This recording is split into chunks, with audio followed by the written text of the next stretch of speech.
And we're live. Hello. Yes, that's right. It's Joe here, live on Joyrider TV. And for the more observant of you, you will notice that the YouTube channel Joyrider TV is now called Joyrider TV. Following a comment in the last Q&A asking why don't you call it Joyrider TV? I've made the change. It's a big leap. So there we are. Very exciting times for me, perhaps. Apologies for no Q&A last week. Just had too much on to be able to schedule the session. So for those of you who haven't visited one of these Q&A sessions before, this is being recorded live, where I'll be responding to questions which are in the live chat, but I'll also be answering any questions which are what I like to call pre-loaded. So if you are watching this later on and not live, you can always put a question in the comment section below and I will answer your question in the following Q&A next week. Oh yes. If you're tuning in live, if you could say hello, because I'm not getting anything in the live chat at this time. So it's always nice to know. All right. Yes. Thank you, Kevin, for getting the ball rolling. We've got Kevin on board, coming from Kiel in Germany. Very famous venue for sailing events in Europe there. All right. So I think I'm going to steam in. Oh, actually, before I steam in, just like to say hello to Martin from Malcheski Composites. Yes, that's right. The maker of some of the finest tiller extensions you are ever going to steer your boat with. And if you didn't know, this year on the Speed Stick competition, if you sail a Hobie getaway, and if you are the fastest getaway by the end of the year, you will be receiving a Malcheski Composites tiller extension with which you can steer your boat. That is the best prize we've ever had. And it is for getaway sailors. So there we go. Also tuning in, we've got Benny from Sweden. Great to have you with us, Benny. Hope it's warming up a bit there. John's on board. Hello, John from Texas. Great to have you with us. I believe John has got a question in the preloaded, so we'll get on to that shortly. We've got Patrick on board as well in Southern Illinois. Nice to have you with us, Patrick. And Zach is on board also, says good morning, which would make me assume he's in the USA. Yeah, I worked that out for myself. So I think because John's on board from Texas, let's look at John's preloaded question straight away. John says, I had too much mast rake last weekend. Those of you who aren't too sure about what we're talking about, I'm going to draw what has been going on here. So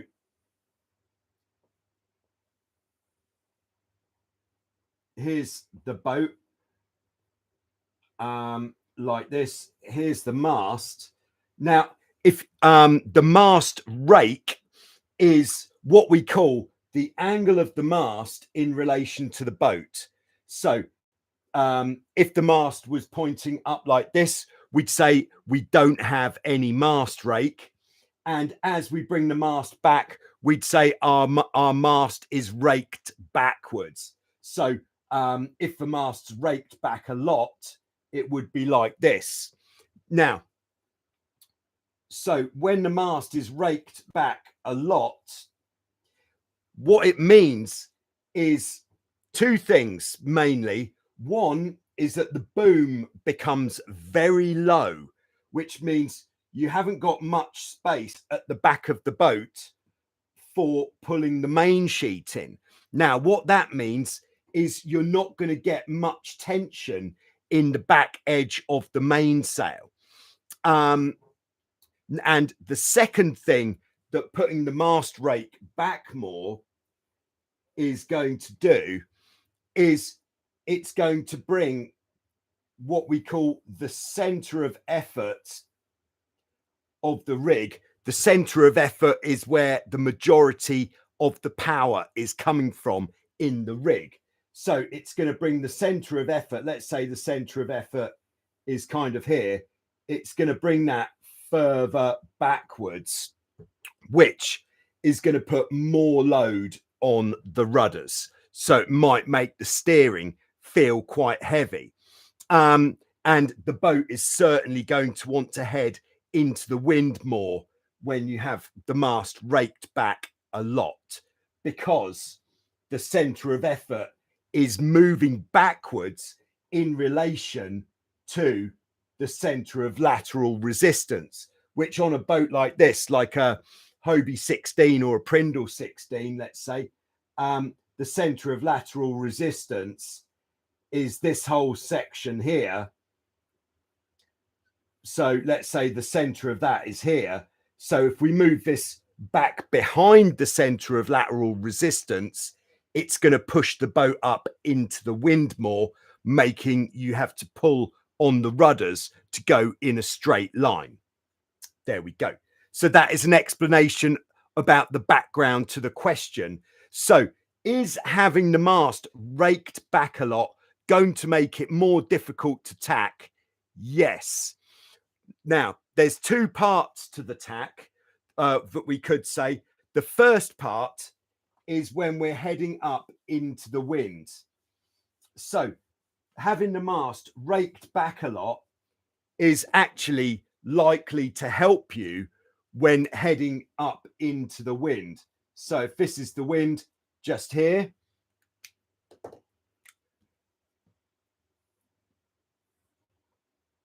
so the first part of the tack is going to be when we're turning from here to here. And because we've got the center of effort so far back, the boat's going to come up into the wind very quickly and easily. Now, the bit that's not going to help is turning from head to wind and away to get moving again on the other tack.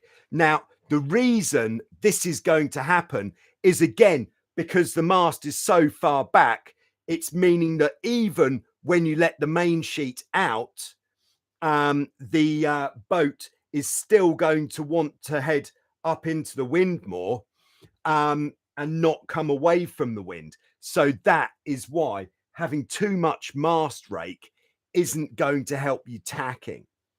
The correct amount of mast rake to have, generally speaking, is if the wind is light, you want to have it where when you sheet, this is on a Hobie 16, by the way, when you pull the main sheet in with one hand, when you pull it as hard as you can, you end up with a space of about this much, which is, what's that, 27 centimeters between your blocks.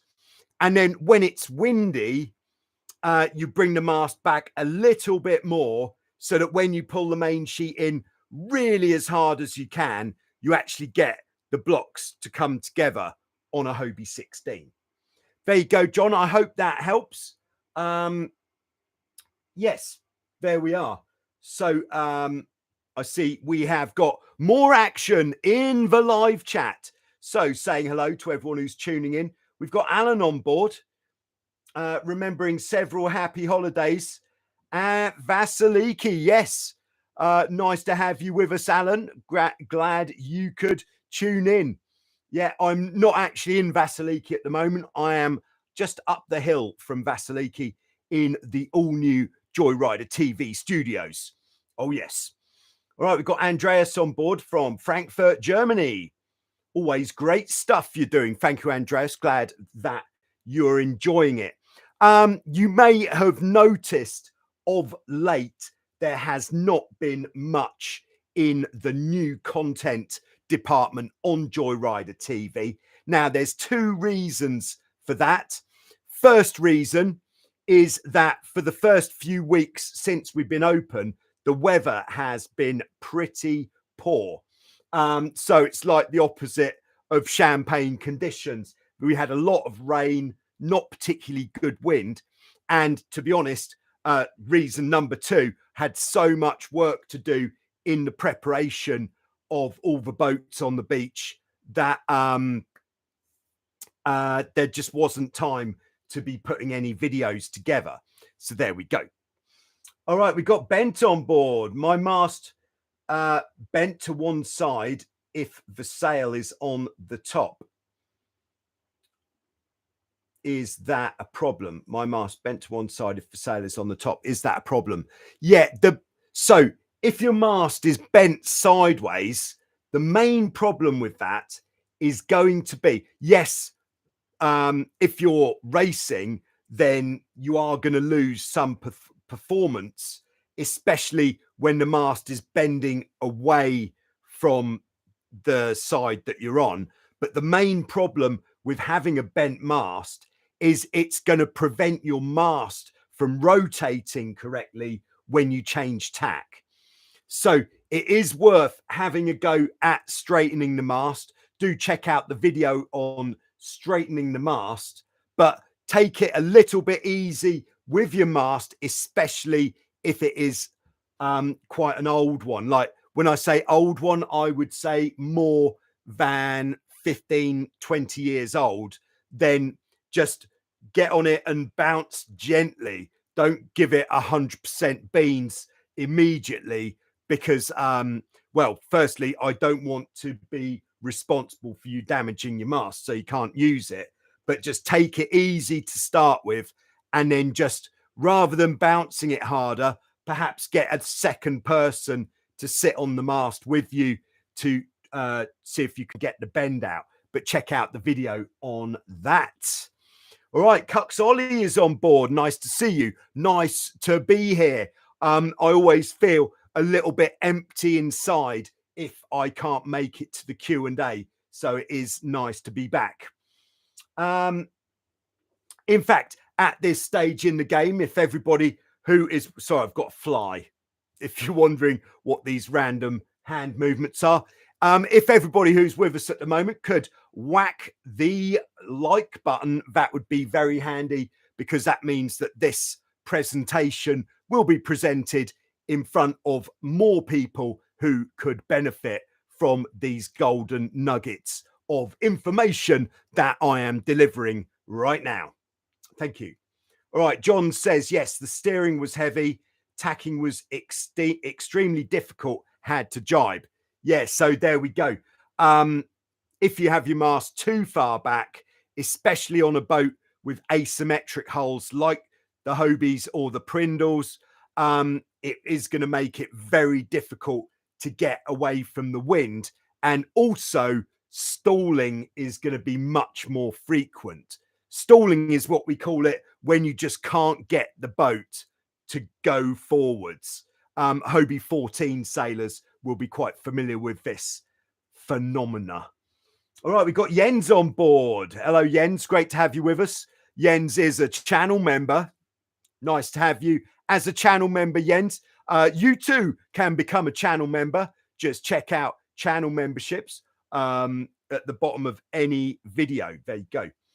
Andreas says, do you recommend carrying a safety knife on your body like divers do in case you get tangled when you capsize? Or is there another safety measure you recommend? Yeah, Andreas says he's a rather unexperienced Hobie 15 sailor. All right, so in answer to the question about the knife, I say yes, definitely. But I wouldn't necessarily say have a massive, great big knife strapped to your forearm or your leg, because things like that are likely to get ropes caught on them. Instead, I haven't got one just here, but what I would suggest is getting a small folding knife, which is quite flat, and then you can store it in the pocket on your buoyancy aid, and it won't be particularly bulky. That's what I do, and that's what I think is a good idea.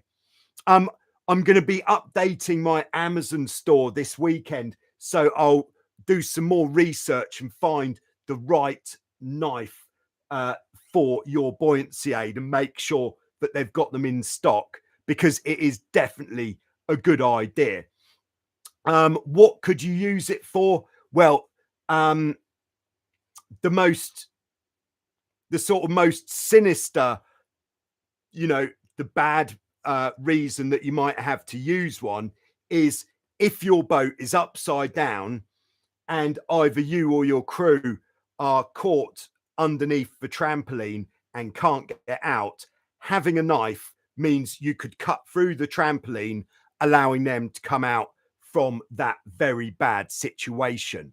So it's better to have a knife and not need it rather than need a knife and not have one. The second piece of safety equipment that I would carry on my person every time is, again, the flatter the better, a whistle. Because if you become separated from your boat, even in a relatively small body of water, you can be quite difficult to find.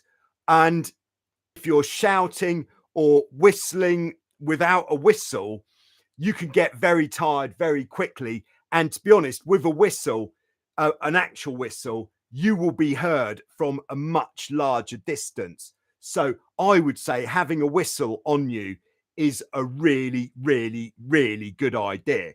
They cost almost nothing. They're very flat. It'll sit in your buoyancy aid. You don't even need to take it out and wash it when you're finished. Nothing like that. And then if you are in the water and you need to attract attention, the whistle is going to do that for you when you blow it, of course. All right. So John says, yes, thank you. All right, brilliant. Still had an awesome time, even with the troubles. That is the joy of catamaran sailing. Even when it's going badly, it's still fun, unless you're racing, in which case could go either way. All right, we've got Joshua on board. Nice of you to tune in, Joshua. He says you have some great videos on the difference between a single line retrieval and a split halyard tack line for the spinnaker. Could you show how the tack line is rigged from end to end? Yeah, it's pretty straightforward, actually. And I think Joshua asked this question in the comment to a video. And I'm actually going to do a full video. I know I haven't done many of those in a while. Full video on the topic of what are the differences and the pros and cons of the split line tack line system and the all-in-one. If you don't know what I'm talking about, we're talking about the spinnaker system.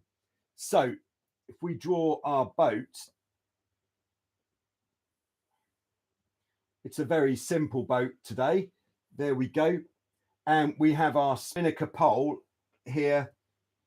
And then we've got our spinnaker chute that kind of goes like that. There we go. And there's the mast there. All right. And which type are you looking for?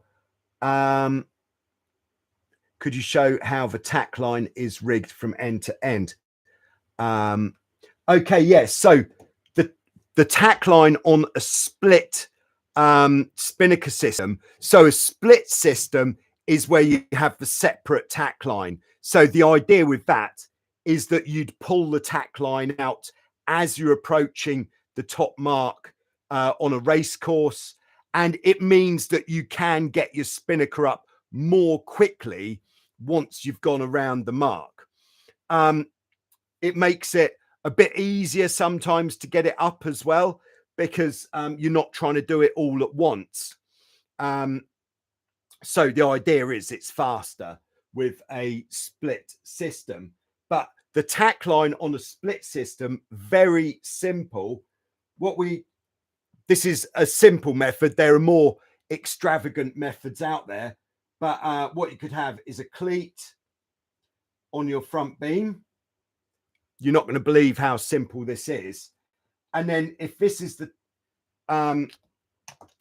here's the spinnaker, there's the tack just there.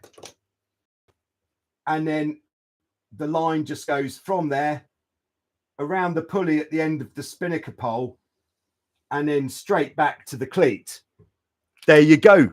That's as simple as that is. I'd just like to say thanks very much to Cux Ollie for the super sticker. If you want to know what a super sticker is, then just click the button at the bottom. Oh, thanks also to Andreas for the super sticker. This is great because it's your support on Joyrider TV, which, and everyone else who's been supporting the channel, that is keeping the videos and the Q&A coming. So thanks very much, guys. I appreciate it very much. All right. So, yeah, so that is the single, the split line system, tack line. Then if we were to have the all-in-one, we'll keep that there. I think we can do that. Now, the all-in-one, we've got basically a double block, which will be hanging somewhere here. On the bowsprit, just in front of the mast, we'll have another double block. And then the halyard, the one we use to pull the spinnaker up, will come down the mast through this double block, through this single block, around the double, and then to the cleat on the front beam. Could even be the same cleat that we used before. And then that will then go and become the retrieval line. So there's a block there. It will go through the trampoline and tied on to the bottom, to the retrieval points of the spinnaker. And then the tack line with this system, we'll do it in blue this time. One end off at the end of the pole, and then the other end is going to go down the block and back to the tack of the spinnaker. It's very simple, and a lot of people find the all-in-one system so much easier for the very simple reason that you've only got one line that you have to pull. You just go, there's the line, pull, pull, pull, spinnaker's up, easy. And then when you're dropping the spinnaker, you've just got one to release as well, which can make it a lot easier. But on the racing boats, it is much more popular to have a split system. But on a smaller boat which has a spinnaker, like on the Hobie 16, the all-in-one system would be more popular. All right. Joshua's got a, Joshua's got a Nacra 580 with a single line system, and it's massively difficult to pull the spinnaker halyard. I'm hoping that breaking up the system will make it easier. So before breaking up the system, if it is, because with a one line system, it should still be fairly easy. So what I would do before changing your system is checking all of your blocks. So make sure that, what blocks have we got, you may ask. All right, let's take a look. This is the side view of the boat. There's the boat, there's the mast, there's the spinnaker pole. So on a single line system, first block to check is the block at the top of the mast that the spinnaker halyard goes around. Now, you don't have to drop the mast or tip the boat over to check that. All you need to do is hold both ends of the halyard and roll it like that. Does it feel very easy and it's running really smoothly, or is there some resistance?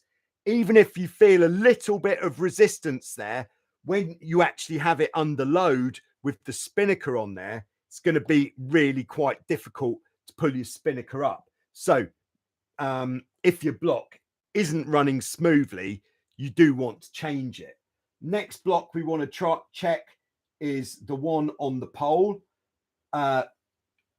Next blocks we want to check is the double, and then we want to check the block at the end of the spinnaker pole before changing the system, because it may be one of these blocks that is making it really difficult to put the spinnaker up.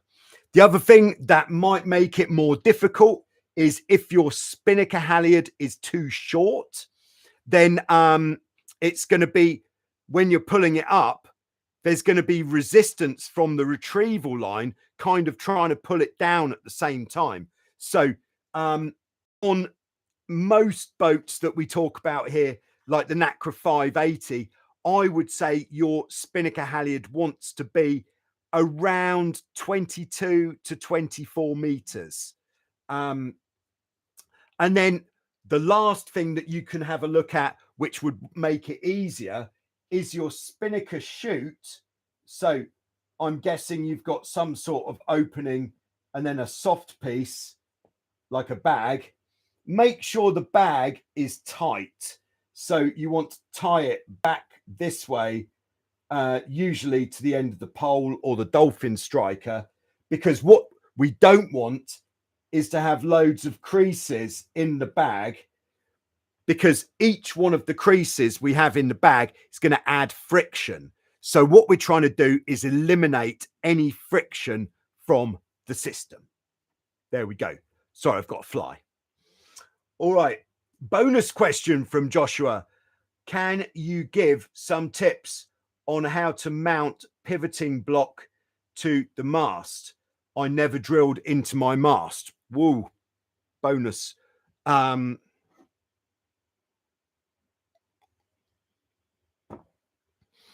Okay, the first thing you need to do is really consider where you want to put the pivoting block. So have a look at some other boats if you've got the facility to do that. Take some measurements, because we want to get it right the first time. Oh yes. And then it is pretty straightforward. We're just going to drill the 2 holes for the rivets.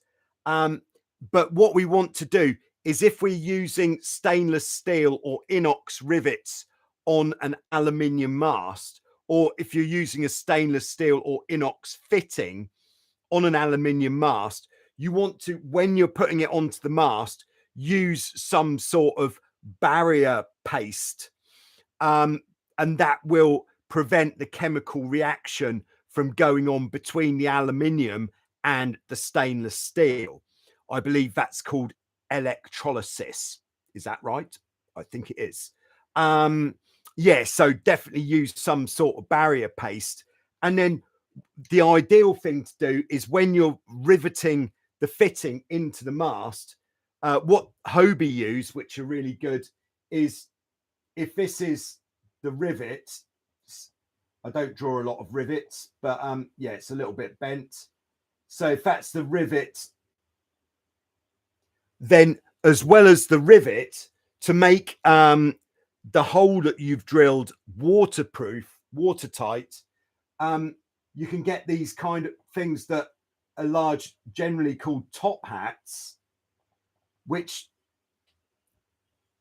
is like a piece that the rivet goes inside, which, if we look at it from above, looks like that, or 3D would look sort of better than that. And the rivet goes inside, and that makes it watertight.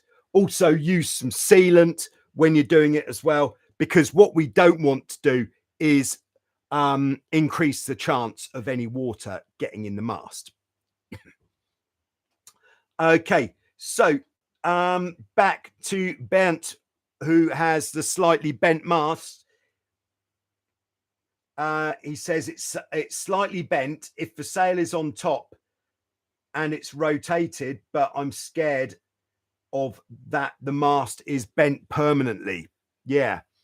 Yeah, so the thing to do is to just, without the sail on the boat, look up the mast and look for a bend in the mast, and you'll soon see, and then check out the video on straightening the mast if you need to. All right, we've got the normal platypus on board. Great to have you with us from Chesapeake Bay. Welcome on board. All right, so Joshua said, thank you very much, in hoping to do this today for tomorrow's regatta. Great stuff. Yeah, yeah, bring the mast a bit more upright. and you will certainly see some sort of performance increase. All right, Jens says, you have tried a 9-to-1 or 10-to-1 main sheet. Yes, I have. I've tried both. So here we are talking purchase systems. Oh, yes, we are. Now,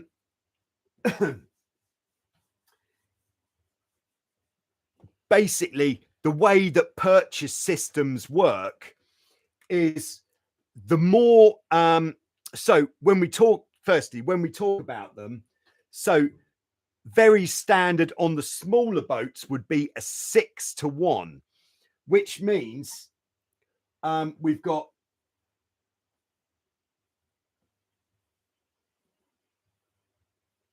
it doesn't look like this, but this is kind of how it works. We've got 6 pulleys that the rope goes round like this, and then one place where it comes out. With these sorts of boats, it's always to 1 because we only pull it from one place. So that gives us 6 times mechanical advantage when we're pulling the rope, which makes it 6 times easier than it would be if we just had a single rope coming from the boom to pull the sail in.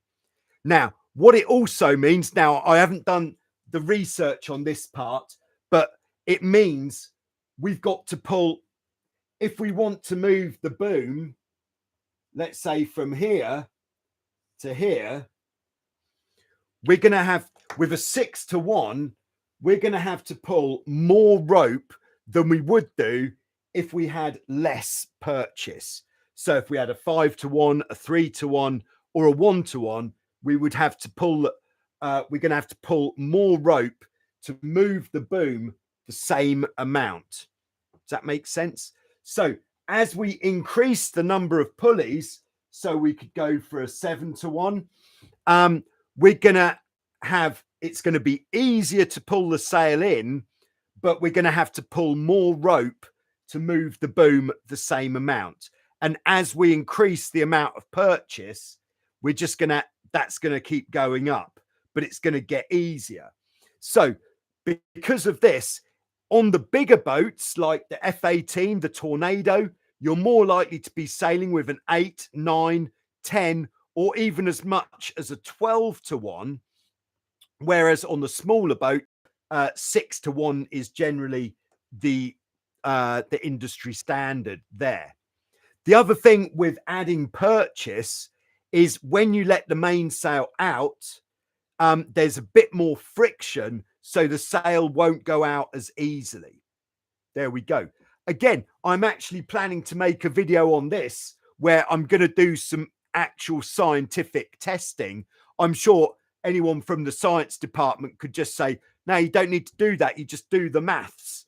Maths isn't my strong point, so I'm not going to do that. Instead, I'm going to try some different purchase systems on the same boat with some scales and a tape measure and see how much easier it is, but how much more rope you have to have. There we go. And yes, Jens, I have used all of those different purchase systems in the cross shore. That's the strong wind we have here in Vasiliki. But I've only ever used a 6-to-1 on a Hobie 16. There we go.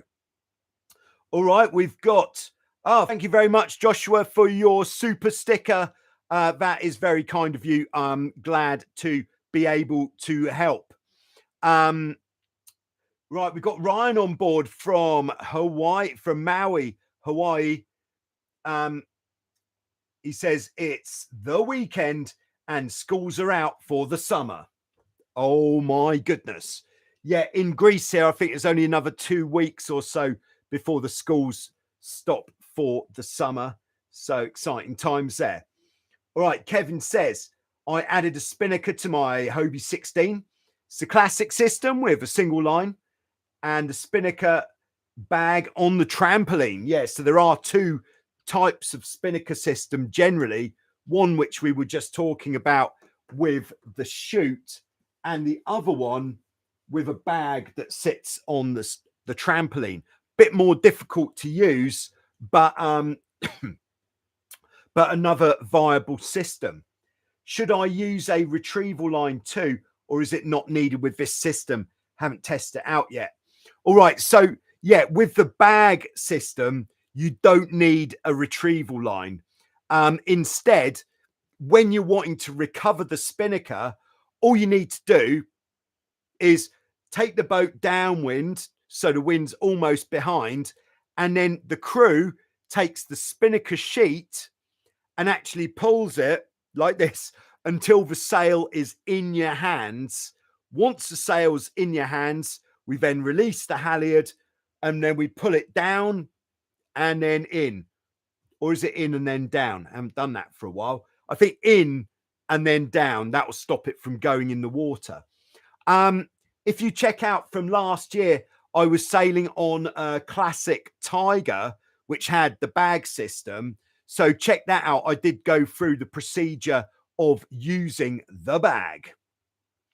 All right, Ryan says, I know we have gone over it before, but what's the recommended diamond wire tension when using a tension gauge?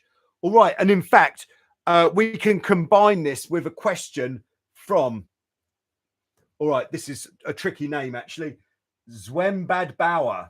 Oh, I think I did pretty well there. Who is, I believe, from the Netherlands. And he says, I sail a Hobie FX1, which will be quite similar to what we're talking about with your boat, Ryan. He'll be sailing the Rondon Texel. That is the biggest catamaran race in the world. What do you recommend as the best setup for the boat, considering I am about 90 kilograms in weight? So if you're a 90 kilogram sailor, that would put you into what I would call the heavy department. So if we have 3 general crew weights that we're looking at with these boats, so if you're sailing solo, heavy would be 85 or more.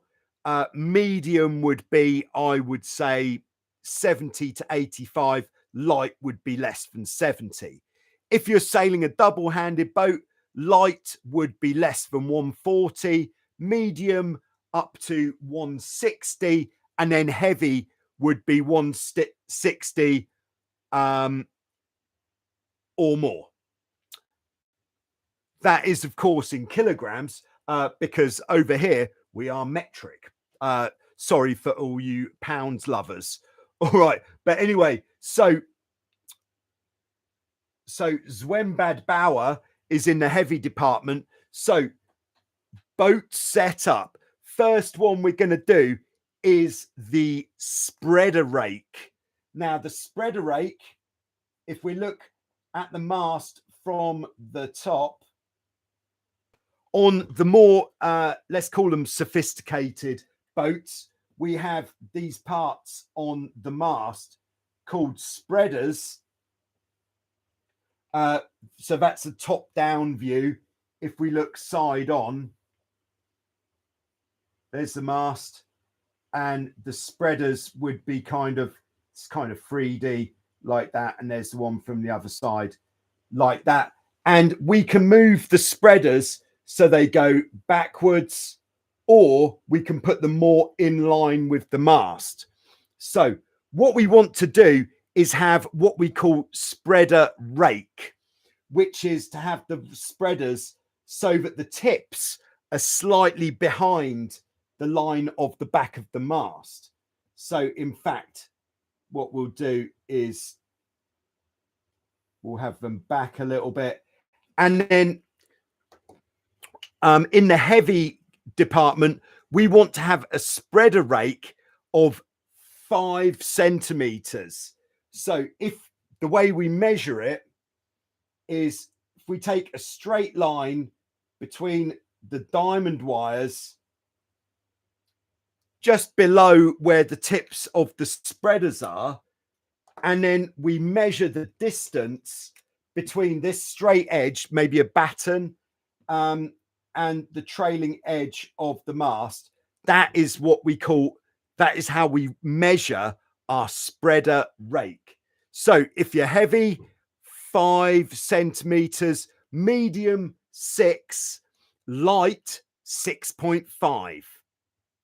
There we go. So I think that is a good start. All right, do the spreader rake first, because you need to do that before you do anything else. Now, for Zwembad Bauer, if your boat hasn't had the spreaders altered for quite some time, this goes for anyone else as well, of course, measure it first, and if it's fairly close, don't worry too much about adjusting it. Now, the reason I say this is from experience. You think, oh, my spreader rake needs to be a bit more. So you take the spreaders off or take the adjustment off and you find it doesn't move. This is quite common because after a while, with salt and corrosion and all this sort of thing, it can seize up quite significantly. If it's seized up and you force it, you could break your spreader and you are no longer able to go sailing at all. So better to keep your boat in one piece without breaking it rather than trying to get it absolutely dialed in perfectly, which might risk breaking your boat. However, if it does move freely, or if you can soak your spreaders in something that's going to make them ease up a bit, then by all means get it right, of course. All right, so that's the spreader rake. The next thing we're going to do with the spreaders, we have diamond wires. Diamond wires basically go from here to the end of the spreader to the base of the mast, both sides, of course. And the reason they're called diamond wires is if we look at this from the front, there's the mast, there's the spreaders. From the front, these wires would go like this, making the shape of a diamond. It's not because the wires are made of diamond. It's not that expensive. Yeah, so the diamond wire tension, we will alter depending on the wind strength. So if the wind is super light, we're going to set using our loose gauge. The loose gauge is the best gauge you can get for your boat. This, I would only suggest getting one if you're sailing a boat which has which sails with a tight rig and it has diamond wires. If you sail a boat like a Dart 18 or a Hobie 16, for example, then don't worry about getting a loose gauge. It's not going to tell you much. But something like an F18, NACRA 580, NACRA 5.0, A-class Tornado, then it's really, really handy to have a loose gauge. And then diamond wire tension then. In light winds, so less than 8 knots, we want 35 on the loose gauge. Then up to moderate wind, about 17 knots when you're just double trapezing, 40 on the loose gauge. So getting tighter, that's going to bend the mast a bit more, which is going to help to flatten it off, opening up the leach. And then in strong winds, we want to bring it up to about 45 on the loose gauge. That's going to bend the mast more, which is going to help to flatten the sail. It's going to be easier to pull the downhaul on, and it's going to open up the leach of the sail more, making the boat much more user-friendly in the stronger wind. Okay, we're doing well here. Thank you for bearing with us on this mast setup chat. I know if this isn't your thing, there's quite a lot here, but it is very handy. All right, so next thing we would look at is the rig tension. So the rig tension we will set in according to the crew weight, again with the loose gauge. So these numbers that I'm talking about are just the numbers on the gauge, which are like a constant. So the gauge tells us what we need. So if you've got a light crew, we want a tension of 28, medium weight crew 26, heavy crew 24. There you go. This does alter a bit from boat to boat. The numbers that I've read out are actually for F18, but this will be the same for FX1. But for a different type of boat, it's always worth having a look online for your classes like tuning guide, because that will be able to give you the reassurance that you are dialing in the numbers correctly. There we go. All right, so we've been going now for 45 minutes. I'm just going to take a short commercial break.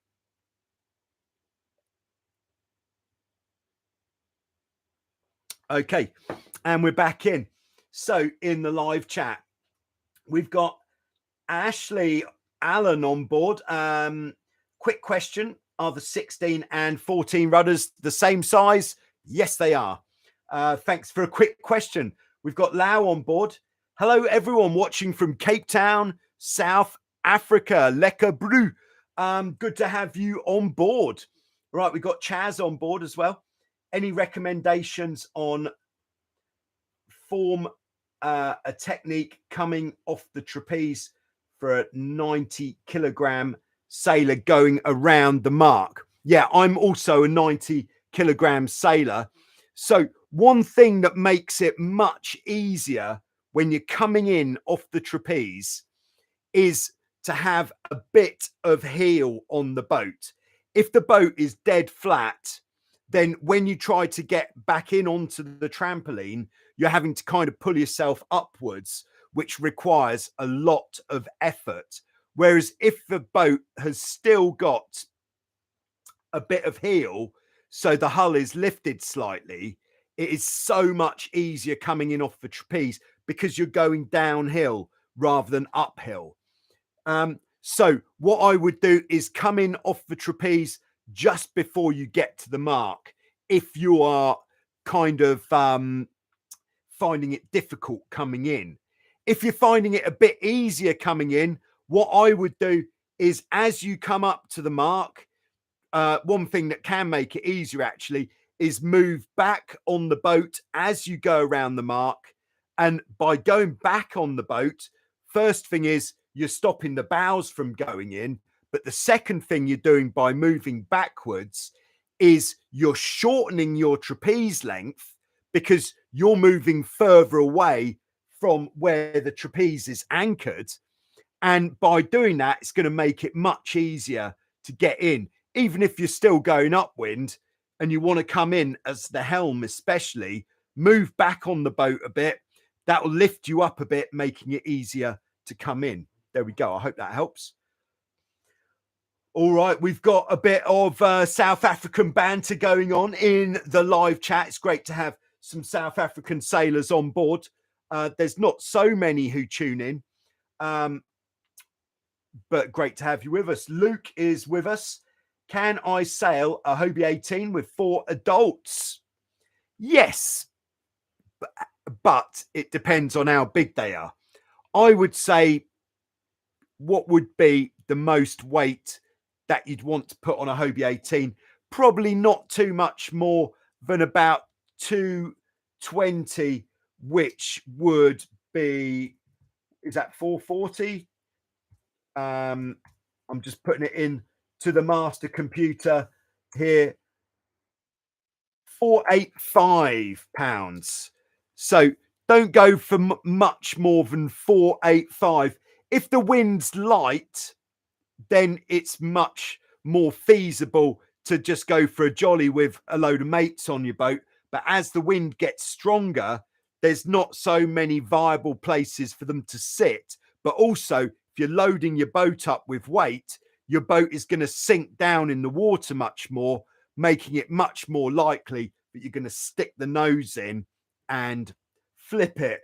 And flipping the boat with 4 people on board is more dangerous than with fewer people on board because there are more bodies that could bash into something or get stuck somewhere, or could get separated from the boat. So I wouldn't suggest sailing any of the boats that we talk about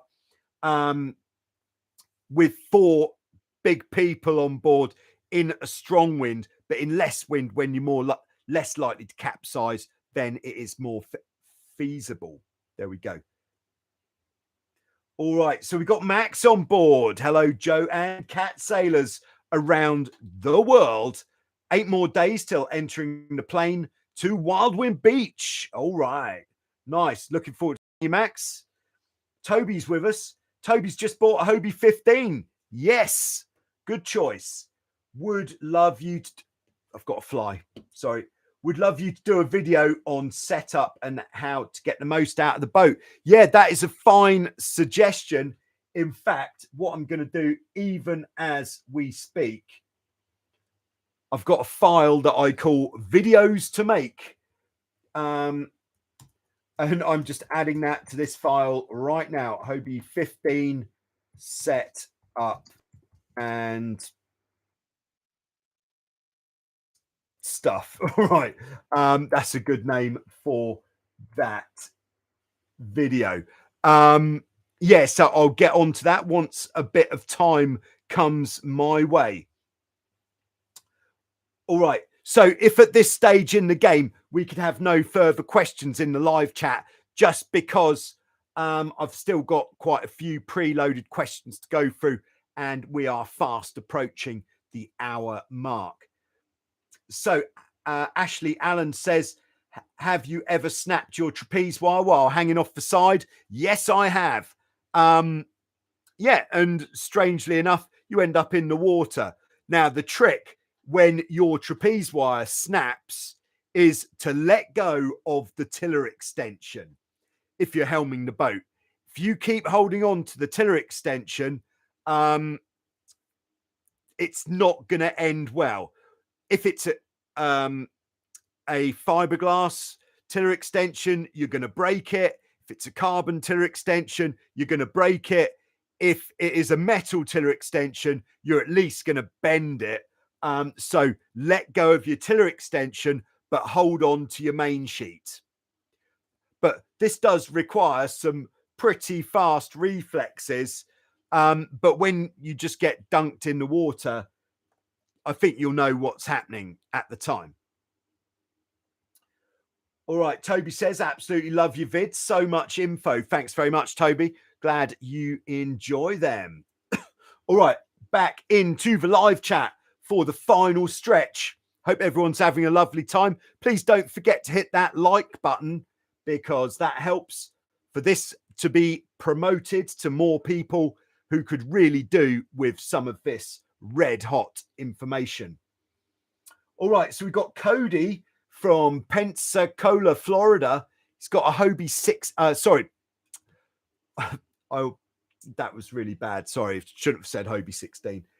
He's got a Prindle 18. And his question is, when should you sail without the jib? It's a very good question. In fact, these Q&As have been going for quite a long time now. So for a question to come along for the first time is getting more rare as we go.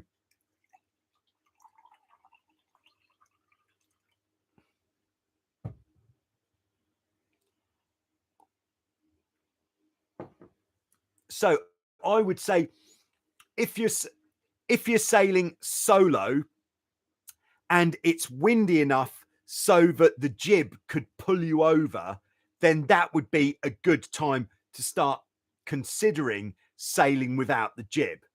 I'm guessing, I don't really know the Prindle 18 so well, but I'm guessing the Prindle 18 has a furling jib, which gives you the option just to put it away while you're sailing. That would be very nice.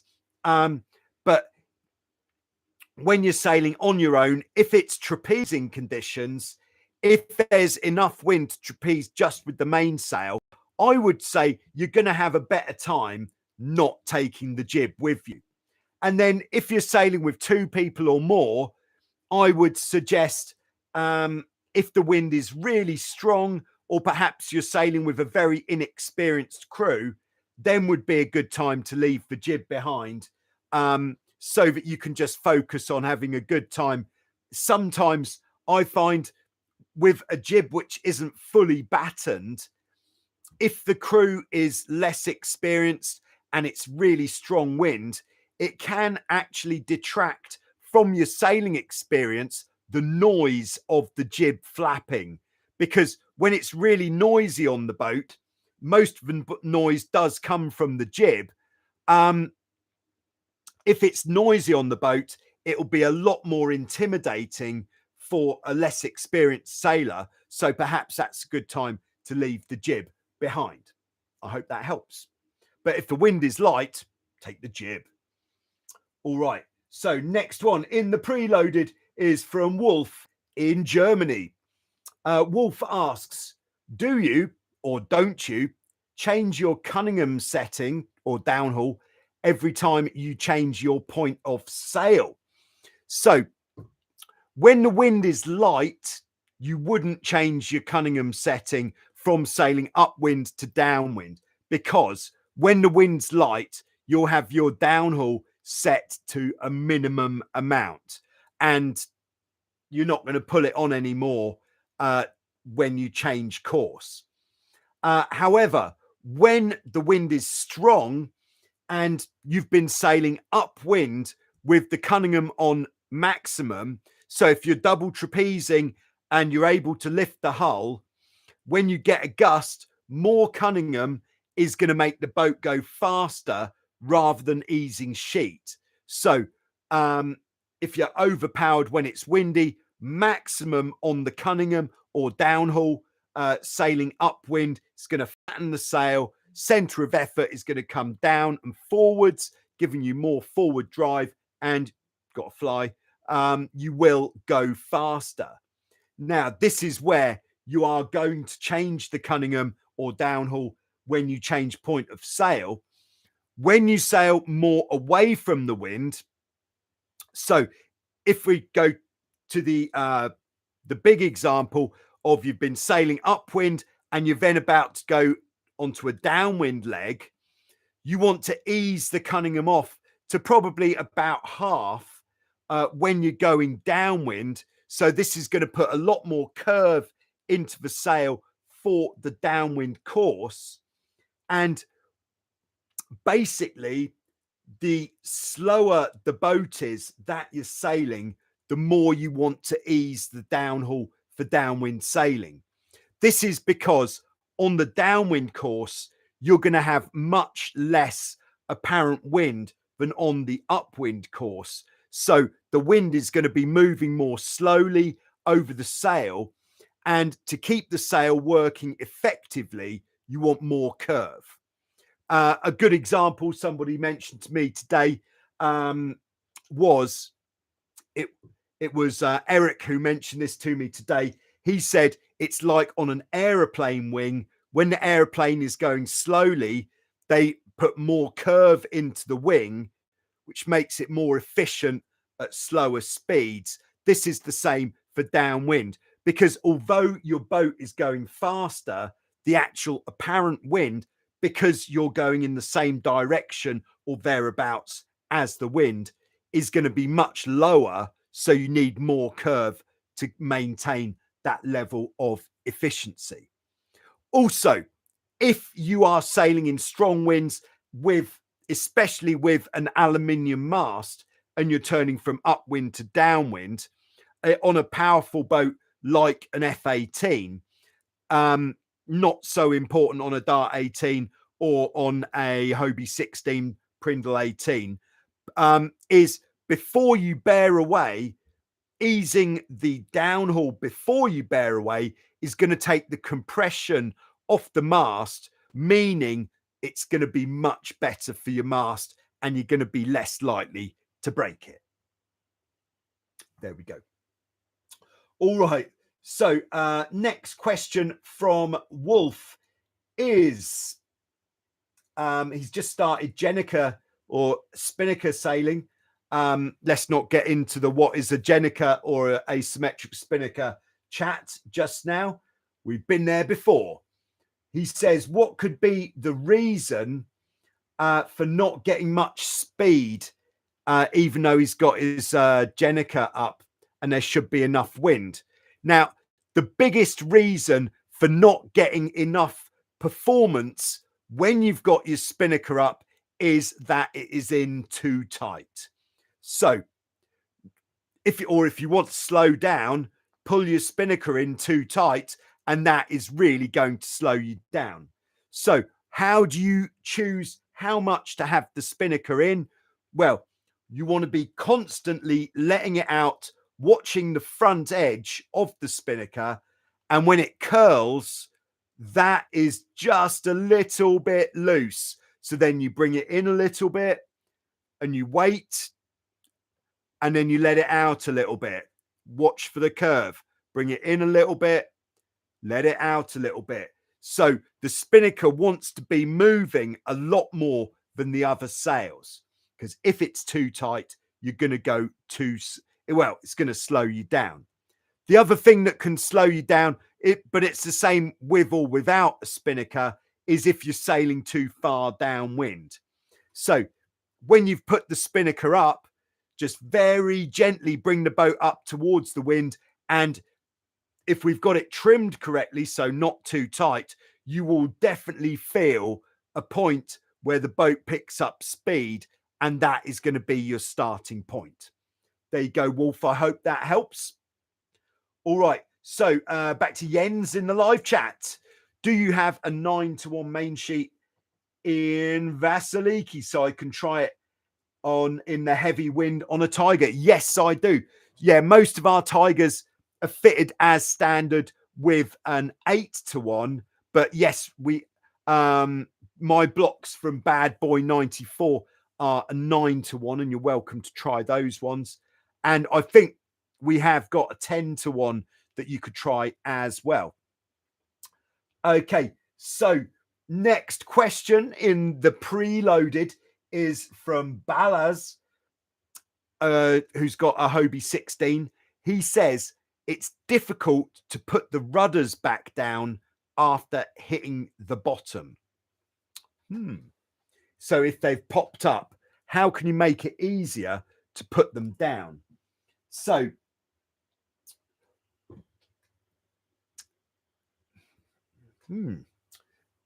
first thing we want to do is hold on, what am I drawing here? If this is our rudder stock, this is our rudder blade. Sorry, proportions are wrong, but never mind. I think we get the idea. And this is our upper casting. And there's a bolt there. First thing we want to look at is how much tension have you got on the nuts that go through the castings. What you want to do with these nuts is when you're on land, you'll need two 13mm spanners.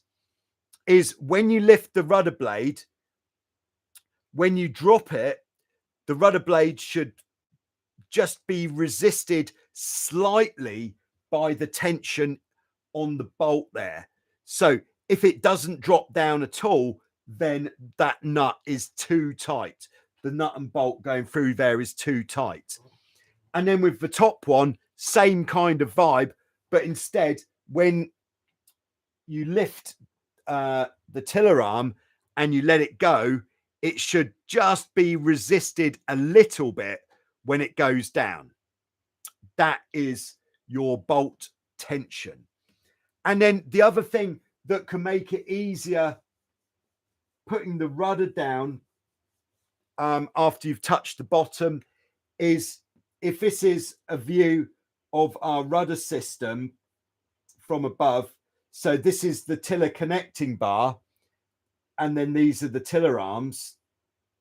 Rather than trying to put the rudders down by grabbing it in the middle, if you do each rudder individually, so grab it here, put that one down, grab it here, put that one down, you're going to find it much, much easier. And then rather than just hammering it down, you're going to push it towards the back, and that's going to lever the rudder down. There we go. All right. So Next question is from Dan, who is sailing a Hawk 13 Surf Cat. Now, the Hawk 13 Surf Cat was actually the first catamaran that I really wanted to get when I was about, I don't know, 12, 13 years old. So nice to hear from you, Dan. This is often sailed without a jib when used solo, but when he's using the jib, he says when you tack to release the jib, it's on the downwind side of the boat, and reaching across the boat to release it creates a big capsize risk. What would you advise? So, yeah, what I would suggest is, this is quite difficult to picture, strangely. So if we just draw our layout here, here's the boat, mast, and then we should have a jib block, I would guess, somewhere here and somewhere here. And then when we tack, to make the tack easier, we should leave the jib in the original position until we've completed the tack. So if we've completed the tack, the mainsail will be here, and then the jib will be here, with the jib sheet still going through this block. Now, at this point, you want to be sitting on this side, which means this jib sheet is going to be right next to you when you come out from that tack, which should make it quite easy to uncleat it. But having said that, even if your jib is on the opposite side of the boat and it's running through the block which is far away from you, you should be able to uncleat or release the jib on that side without having to move across the boat. So if it was on this side, you just grab the jib sheet, and then it's just a case of getting used to how much slack you have to have in the rope to flick it out of the cleat, either upwards or downwards, like kind of whipping. Sometimes having the rope tighter is better, sometimes looser is better, but it's certainly something that's worth practicing so that you know when you need to, you could just flick it out easy. I hope that helps. All right, so last one in the live chat from Werner. Awesome vids, Joe. Thank you very much. Greetings from Cape Town. Yes, we've got a lot of Cape Town on board today. I'm loving it. Yeah, because if you didn't know, I used to spend half a year every year in Cape Town in Bloberg Strand. Had a great time for those years, and I do like a bit of Cape Town. I'm picking up a second Mosquito tomorrow. This one with a bag. Learning curve getting steeper. Great stuff. Good luck with that. And let us know how you get on. And yeah, so there we go. Oh, and Luke is just in there. Thanks for all your dedication and knowledge. Buying a refurbed Hobie 18, trying to get all the knowledge I can. Great stuff. Good luck with that. And welcome to the Catamaran Sailors Club and the Joyrider TV global community. Yeah, so thanks to everybody for tuning in. Please don't forget to hit the like button before you leave. And I'll be back soon with some more on Joyrider TV. Or if the schedule is still a bit harsh, I'll be back next Friday with some more Q&A. So have a great weekend. If you're going out sailing, why not get on the speed stick? Yeah, then you've got a speed to chase for the season. Thank you very much.